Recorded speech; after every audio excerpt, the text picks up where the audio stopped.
વિદ્યાર્થી મિત્રો, આપણે આજે બિંદુવત વિદ્યુતભારનું વિદ્યુત ક્ષેત્ર આપણે મેળવીએ. આપણે ગયા લેક્ચરમાં કહ્યું કે વિદ્યુત ક્ષેત્ર એટલે એકમ ધન વીજભાર પર લાગતું બળ, કે જેને આપણે કહીશું E બરાબર F/Q. વિદ્યુત ક્ષેત્ર E બરાબર F/Q. અને વિદ્યુત ક્ષેત્ર એ સદિશ છે, કારણ કે આ બળ પણ સદિશ છે. જે દિશામાં બળ લાગે એ દિશામાં વિદ્યુત ક્ષેત્રની દિશા હોય છે, અને એના આધારે આપણે એના એકમ પારિમાણિક સૂત્ર પણ લખેલું છે. હવે અહીંયા બિંદુવત વિદ્યુતભારને કારણે ઉદ્ભવતું ક્ષેત્ર શોધવું છે, તો એના માટે આપણે એક ત્રિપરિમાણ લઈએ. ધારો કે ઉગમ બિંદુ છે અને ઉગમ બિંદુ ઉપર કોઈ ધન વીજભાર કેપિટલ Q છે. આપણે આ ધન Q વીજભારથી અવકાશમાં r અંતરે એક બિંદુ P છે. વિદ્યુતભાર Q થી r અંતરે એક બિંદુ P છે, અને P બિંદુ આગળનું વિદ્યુત ક્ષેત્ર આપણે શોધવું છે. તો અહીં આગળ એ વિદ્યુત ક્ષેત્ર શોધવા માટે આપણે આ P પર ધારો કે નાનો q વિદ્યુતભાર મૂકીએ. અહીં આગળ જે સ્મોલ q વિદ્યુતભાર છે, જેને આપણે કહીશું પરીક્ષણ વીજભાર, જેનું મૂલ્ય ઘણું નાનું છે.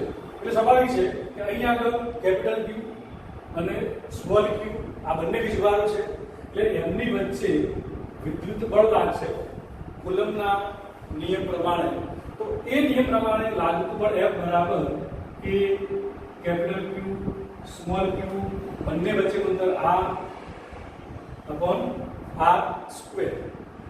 હવે અહીં આગળ આપણે જો આ લાગતા બળની દિશા લખવી હોય તો કઈ દિશામાં હશે? તો કે આ ધન વીજભાર આની ઉપર અપાકર્ષી બળ લગાડે એટલે આ બળની દિશા આવે, અને જે બળની દિશા આવે એ જ દિશા કોની બનશે? વિદ્યુત ક્ષેત્રની. એટલે કે કેપિટલ Q ને કારણે P બિંદુ આગળ ઉદ્ભવતું ક્ષેત્ર આ દિશામાં હશે. હવે આપણે વિદ્યુત ક્ષેત્ર E શોધવું છે. આપણને ખબર છે કે E બરાબર F/Q છે. F બરાબર શું થાય છે? QE. જો તમે અહીં આગળ Q બરાબર એક એકમ મૂકો તો એનો મતલબ કે F બરાબર E થશે. તો અહીં આગળ ધારો કે આ જે પરીક્ષણ વીજભાર છે, આપણે એને 1 કુલમ્બ લઈએ, તો જો Q બરાબર 1 કુલમ્બ ધન વીજભાર લઈએ તો એનો મતલબ કે F બરાબર Q/r² થાય. અથવા એવું કહીએ કે આ જે Q છે એને આ બાજુ લાવીએ તો F/Q બરાબર Q/r² થાય. તો F/Q એનો મતલબ કે શું દર્શાવે છે? વિદ્યુત ક્ષેત્ર E. તો E બરાબર Q/r². તો અહીં આગળ Q/r², આ Q/r², તો F અને E બંને સમાન છે. એનો મતલબ કે F બરાબર E થયું. તો E બરાબર સૂત્ર શું છે? E બરાબર Q/r². તો અહીં આગળ F શું દર્શાવે છે? તો કે એકમ ધન વીજભાર ઉપર લાગતું બળ કેપિટલ Q વીજભારને કારણે r અંતરે રહેલા એકમ ધન વીજભાર ઉપર લાગતું બળ એટલે જ વિદ્યુત ક્ષેત્ર, જેનું મૂલ્ય છે E બરાબર Q/r². અને આ જે ઇક્વેશન છે એ બિંદુવત વિદ્યુતભારને કારણે ઉદ્ભવતા વિદ્યુત ક્ષેત્રનું સમીકરણ છે. હવે E સદિશ રાશિ છે. જો મારે E સદિશ મૂકવો હોય તો અહીં આગળ દિશા દર્શાવતો એકમ સદિશ મૂકવો પડે. તો અહીં આગળ બળની દિશા કઈ તરફ છે? તો આ દિશામાં છે. તો એ સદિશ r ની દિશામાં છે, એટલે અહીં આગળ એકમ સદિશ r લખવો પડે. એટલે કે અહીં આગળ વિદ્યુત ક્ષેત્રની દિશા એ એકમ સદિશ r ની દિશામાં છે, એટલે E સદિશ છે. જો માત્ર મૂલ્ય મૂકવું હોય તો E બરાબર Q/r² લખો. ચલો હવે આ ધન વીજભારની વાત કરીએ. ધારો કે અહીં ઋણ વીજભાર લીધો હોત તો અહીં આગળ પ્રશ્ન થાય કે આપણે આને કેમ માઇનસ કરતા નથી? કારણ કે આ પરીક્ષણ વીજભાર છે, એટલે પરીક્ષણ વીજભાર હંમેશા ધન લઈએ છીએ. પણ ધારો કે આપણે એવું કહીએ કે આ માઇનસ છે, જો જો આ ઋણ વીજભાર હોય તો આનું મૂલ્ય ઋણ આવે, આ પણ ઋણ થાય, આ પણ ઋણ થાય, આ પણ ઋણ થાય. એનો મતલબ કે આ માઈનસ શું દર્શાવે છે? r ની વિરુદ્ધ દિશામાં. તો ત્યાં આગળ એ વખતે વિદ્યુત ક્ષેત્ર દિશા કઈ તરફ હોય? અંદર તરફ હોય. કારણ કે આ માઈનસ q અને પ્લસ q વચ્ચે આકર્ષણ થાય એટલે e અને f બંને અંદર તરફ હોય. જો બંને પ્લસ હોય તો એ બહારની તરફ હશે. એટલે યાદ રાખો કે ધન વિદ્યુતભારનું વિદ્યુત ક્ષેત્ર હંમેશા ધન વીજભારમાંથી બહાર નીકળતી દિશામાં અને ઋણ વીજભાર માટે વિદ્યુત ક્ષેત્ર હંમેશા અંદર દાખલ થતી દિશામાં હોય છે. આપણે બંને માટેની આકૃતિ દોરીએ. કારણ કે ધન વીજભાર છે તો એના વિદ્યુત ક્ષેત્રની દિશાઓ આ પ્રમાણે દર્શાવાય છે.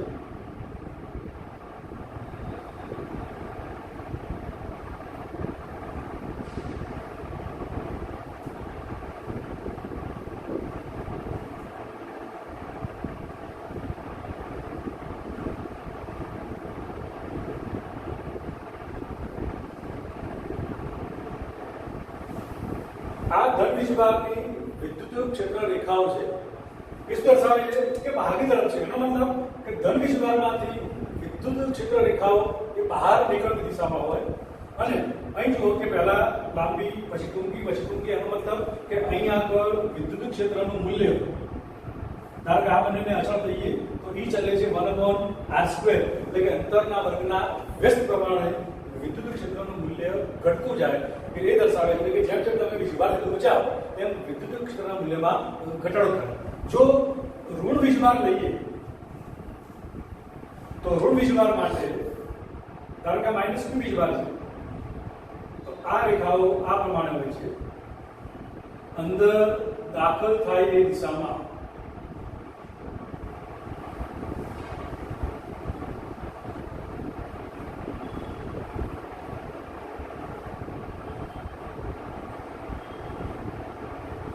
એટલે કે તમે જેમ જેમ વીજભાર નજીક જાઓ તેમ તેમ અંતર ઘટતું જાય એટલે વિદ્યુત ક્ષેત્ર વધતું જાય. એટલા માટે આ રેખાઓ મોટી છે, આ રેખાઓ નાની છે. જ્યારે ધન વીજભારમાં ઉલટું છે, તમે જેમ દૂર જાઓ તેમ ઇલેક્ટ્રિક ફિલ્ડનું મૂલ્ય ઘટતું જાય. એટલે યાદ રાખો કે ધન વિદ્યુતભારની વિદ્યુત ક્ષેત્ર રેખાઓ હંમેશા ધનમાંથી બહાર નીકળતી દિશામાં હોય અને ઋણ વીજભાર માટે વિદ્યુતભારની અંદર દાખલની દિશામાં હોય. એટલે આ બંને તફાવત ખાસ યાદ રાખજો. ચલો આપણે એક બિંદુવત વીજભારને કારણે ઉદ્ભવતા ક્ષેત્રનું સમીકરણ લખ્યું E બરાબર QQ/R². પણ ધારો કે એક કરતા વધારે વીજભારો પડ્યા હોય ત્યારે શું કરવું? તો જ્યારે એક કરતા વધારે વીજભાર હોય ત્યારે આપણે શું કહીએ કે વિદ્યુતભારનું તંત્ર છે. તો એના કારણે ઉદ્ભવતું ક્ષેત્ર શોધવા માટે શું કરવું? તો એ જ પ્રમાણે છે કે ધારો કે અહીંયા આગળ Q1 વીજભાર છે કે જેનો ઉગમ બિંદુની સાપેક્ષે સ્થાન સદિશ R1 છે. આ Q2 વીજભાર છે જેનો ઉગમ બિંદુ O ની સાપેક્ષે સ્થાન સદિશ R2 છે. અહીં Q3 વીજભાર છે જેનો ઉગમ બિંદુ O ની સાપેક્ષે સ્થાન સદિશ R3 છે. એમ કરતા કરતા અહીં Qn વીજભાર છે જેનો O ની સાપેક્ષે સ્થાન સદિશ Rn છે.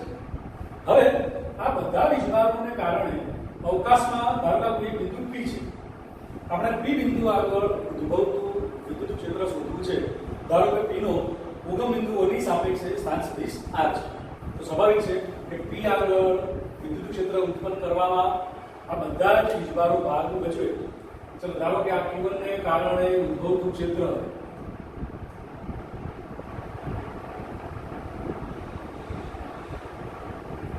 એને કહીએ આપણે E1. ધારો કે Q2 છે, Q2 ને કારણે ઉદ્ભવતું ક્ષેત્ર E2 કહીએ. ધારો કે Q3 છે તો એને કારણે ઉદ્ભવતું ક્ષેત્ર E3. આ N તો Q1 ને કારણે ઉદ્ભવતું ક્ષેત્ર આપણે En કહીએ. તો અહીં આગળ E એ સદિશ રાશિ છે. એટલે જો આપણે કુલ ક્ષેત્ર શોધવું હોય તો મારે બધા જ વીજભારો વડે ઉદ્ભવતા વિદ્યુત ક્ષેત્રોનો સરવાળો કરવો પડે. એટલે કે કુલ ક્ષેત્ર E બરાબર શું થશે? તો કે Q1 ને કારણે ઉદ્ભવતું ક્ષેત્ર E1 પ્લસ Q2 ને કારણે ઉદ્ભવતું ક્ષેત્ર E2 પ્લસ Q3 ને લીધે ઉદ્ભવતું ક્ષેત્ર E3 પ્લસ એન્ડ સો એમ કરતા કરતા n ને કારણે ઉદ્ભવતું ક્ષેત્ર En. તો અહીં સદિશ સ્વરૂપ છે એટલે સ્વાભાવિક છે કે Q R - માઇનસ r1 છેદમાં માનાંકમાં r માઇનસ r1 નો ક્યુબ આપણે અગાઉ કુલમના સદિશ નિયમમાં લખેલું છે અને એમાં સંપાતવાળા સિદ્ધાંતમાં પણ લખ્યું છે તે જ પ્રમાણે આપણે સીધું સ્વરૂપ લખવાનું છે plus k q r minus r2 upon r minus r1 નો ક્યુબ એન્ડ સો એમ કરતા કરતા k q r minus rn છેદમાં r માઇનસ rn નો ક્યુબ.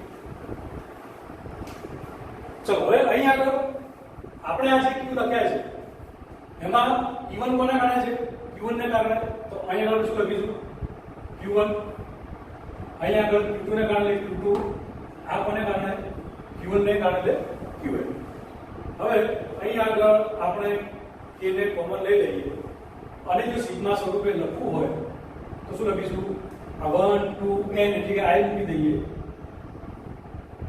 r ના r માઈનસ 1 2 n છે એટલે કે i લખ્યા છે r માઈનસ ri છેદમાં માનાંકમાં r માઈનસ ri નો ક્યુબ જે i બરાબર 1 to n. એટલે આ પ્રમાણે તમે બધા જ વિભાગોને કારણે વિદ્યુત ક્ષેત્ર લખી શકો. તમે આવા બળને આધારે પણ લખી શકો કે ધારો કે પહેલા બળને આધારે લખવું હોય કે આ વિદ્યુતભાર q1 અહીં પરીક્ષણ વિભાગ મૂકીએ એને લખો તો પણ ચાલે તો છેવટે આ જ આવવાનું છે. પણ આપણને હવે ખ્યાલ છે કે બિંદુ વિભાગને કારણે વિદ્યુત ક્ષેત્ર છે તો ડાયરેક્ટ આપણે આ પ્રમાણે લખીશું. ચલો હવે તંત્રને કારણે વિદ્યુત ક્ષેત્ર આપણે જોયું. હવે આપણે સમબાહુ ત્રિકોણને કારણે તરંગા સમબાહુ ત્રિકોણ છે તરંગા બિંદુ A આ બિંદુ B આ બિંદુ C. ધારો કે ત્રણેય શિરોબિંદુ ઉપર સ્મોલ q વિદ્યુતભાર છે. જો ત્રણેય બિંદુઓ પર સ્મોલ q એટલે કે સમાન વિદ્યુતભાર છે ત્રણેય પ્લસ છે તો એના મધ્ય કેન્દ્ર ઉપર ઉદ્ભવતું વિદ્યુત ક્ષેત્ર આપણે લખવું છે. ચલો અહીં આગળ મધ્યગાઓ જ્યાં છે એને આપણે મધ્ય કેન્દ્ર કહીએ છીએ. એટલે અહીં આગળ આ દરેક ખૂણા કેટલા બનશે 30 આ પણ 30 બને આ પણ 30 આ 30 આ દિશાના 30 કારણ કે સમબાહુ ત્રિકોણ છે. હવે આ એનું મધ્ય કેન્દ્ર G છે તો G આગળ ઉદ્ભવતું કુલ ક્ષેત્ર આપણે લખવું છે. G આગળ ઉદ્ભવતું કુલ ક્ષેત્ર EG કેટલું તો સ્વાભાવિક છે કે અહીં આગળ EG બરાબર તો કે A ને કારણે ઉદ્ભવતું ક્ષેત્ર આ દિશામાં હશે જેને કહીએ આપણે E A. આ B ઉપરના Q ને કારણે વિદ્યુત ક્ષેત્ર લખીએ EB અને C ઉપરના વિદ્યુતભારને કારણે ક્ષેત્ર લખીએ EC. તો અહીં આગળ EG બરાબર શું થશે તો કે ત્રણેય વિદ્યુત ક્ષેત્રોનો સદિશ સરવાળો EA plus EB plus EC. હવે અહીં આગળ આપણે એક લાંબીના સિદ્ધાંતની વાત કરીએ તો લાંબીના સિદ્ધાંત પ્રમાણે ધારો કે આ બિંદુ G જે છે એને પ્રમાણ કરું છું આ દિશામાં આપણને મળે છે વિદ્યુત ક્ષેત્ર E1 એટલે કે EA. આ દિશામાં આપણને મળે છે EB અને આ દિશામાં મળે છે આપણને EC. ધારો કે આ ખૂણો કહીએ આપણે આલ્ફા ધારો કે આ ખૂણો કહીએ બીટા આ ખૂણો કહીએ ગેમા. તો સ્વાભાવિક છે કે અહીં આગળ લાંબીના સિદ્ધાંત પ્રમાણે EA upon sin alpha બરાબર EB upon sin theta બરાબર EC upon sin gamma થાય. લાંબીના સિદ્ધાંત પ્રમાણે લાંબીના પ્રમેય મુજબ. તો હવે EA EB EC કેવી રીતે સરખા બને તો એનું કારણ છે કે શિરોબિંદુથી મધ્ય કેન્દ્ર સુધીનું અંતર જો r લઈએ એ પણ r થાય આ પણ r થશે અને આ પણ r થાય. એટલે કે શિરોબિંદુથી મધ્ય કેન્દ્ર સુધીના અંતરો કેવા બનશે સરખા. દરેક શિરોબિંદુ પર વિજભાર કોણ સરખા એટલે અહીં EA નું મૂલ્ય EB નું મૂલ્ય અને EC નું મૂલ્યની વાત છે દિશાની વાત નથી. એટલે EA બરાબર EB બરાબર EC થાય. સાથે સાથે સમબાજુ ત્રિકોણ છે એના કારણે આલ્ફા બરાબર બીટા બરાબર ગેમા પણ થાય, એટલે કે E upon sin alpha બરાબર EB upon sin બીટા બરાબર EC upon sin ગેમા થાય. જો આ કન્ડિશન અહીં પડાય છે, આ કન્ડિશન પડાતી હોય તો એનો મતલબ કે સદિશ EA પ્લસ સદિશ EB પ્લસ સદિશ EC બરાબર 0. તો માટે G આગળ ઉદ્ભવતું કુલ વિદ્યુત ક્ષેત્ર શું થશે? 0 થાય. સમબાજુ ત્રિકોણના શિરોબિંદુ પર વિદ્યુત ક્ષેત્ર 0 મળે છે, કારણ કે સમબાજુ ત્રિકોણના દરેક શિરોબિંદુ પર સરખો વીજભાર છે, દરેક વીજભાર ધન છે અથવા બધા ઋણ હોવા જોઈએ, અને દરેકનું મૂલ્ય સરખું હોય તો જ આપણને એના કેન્દ્ર ઉપર વિદ્યુત ક્ષેત્ર 0 મળે. ચલો આપણે ત્રિકોણ માટે વાત કરીએ. ધારો કે આપણે વાત કરીએ ચોરસની. ચોરસની દરેક બાજુ સરખી છે.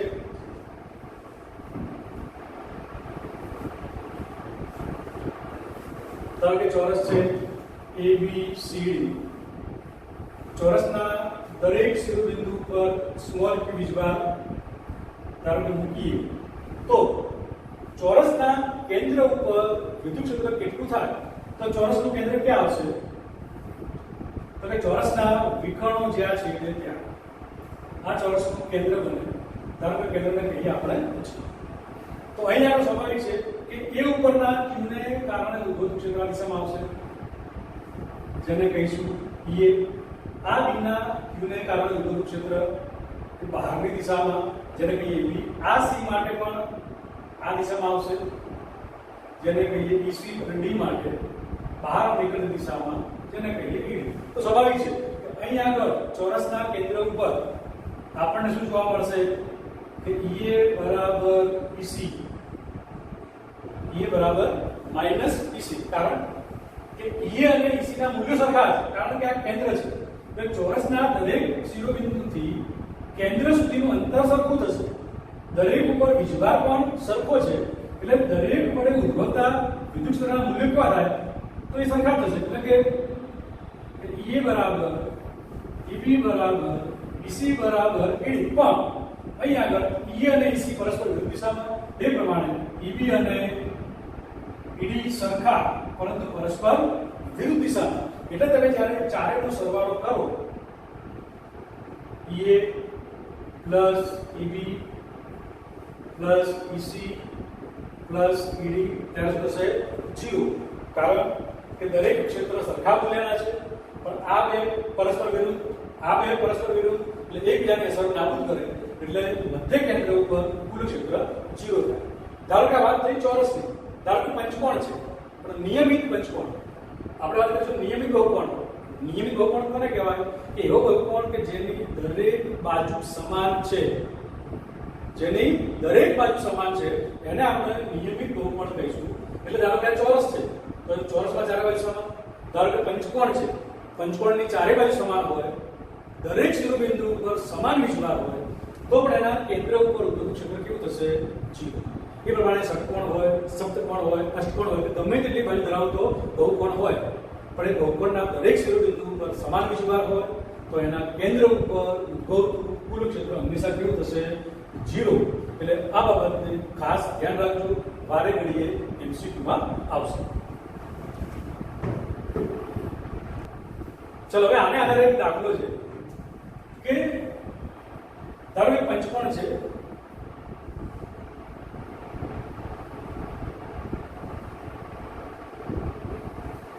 ધારો કે શિરોબિંદુ A, B, C, D અને E દરેક બાજુ સમાન છે, નિયમિત પંચકોણ છે.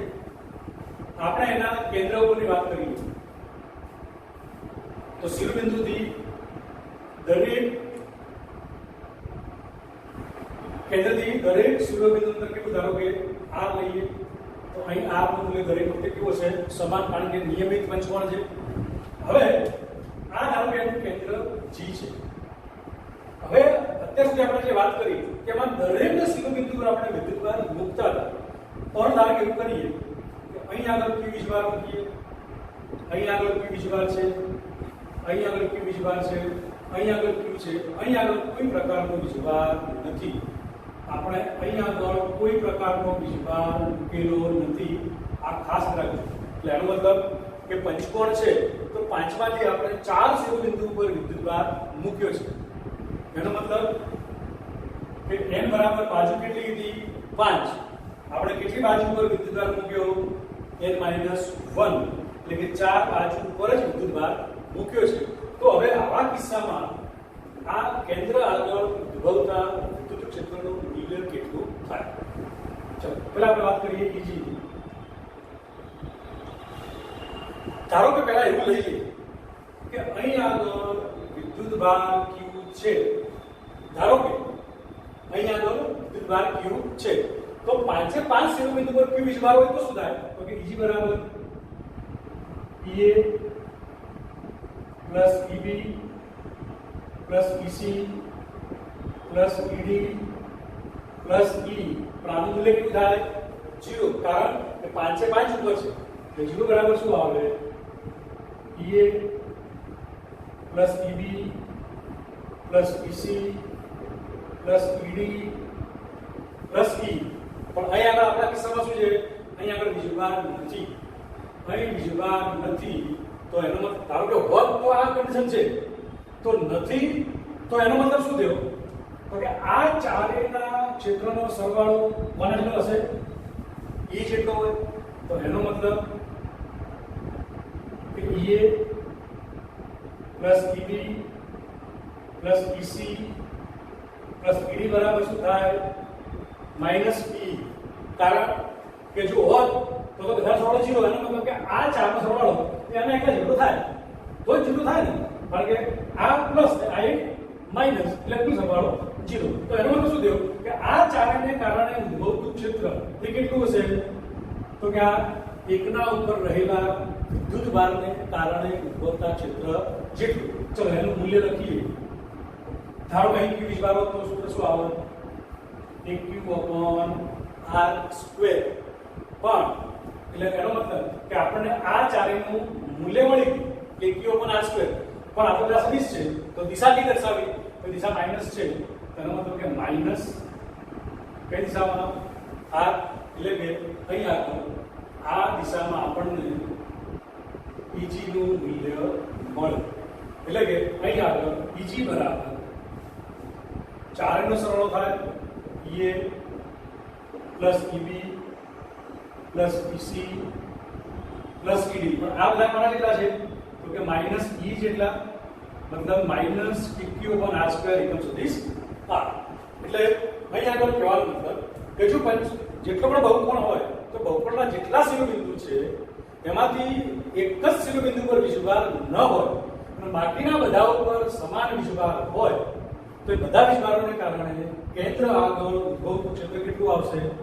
તો કોઈ પણ એકને કારણે ઉદ્ભવતા વિદ્યુત ક્ષેત્ર જેટલું. અને દિશા કઈ તરફ આવશે? તો જે શિરોબિંદુ પર વીજભાર નથી એ તરફની દિશા, એ શિરોબિંદુ દિશામાં આપણને વિદ્યુત ક્ષેત્ર મળશે.